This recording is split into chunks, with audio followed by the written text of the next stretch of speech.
அம்மன் அலங்காரம் தினம் தினம் காண வரம் வேணும். அம்மன் அலங்காரம் தினம் தினம் காண வரம் வேணும்.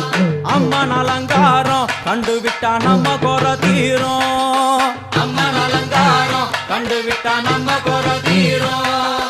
அம்மனுக்கு விரதம் ஆதி முதல் இன்று வரை வழக்கம். அம்மனுக்கு விரதம் ஆதி முதல் இன்று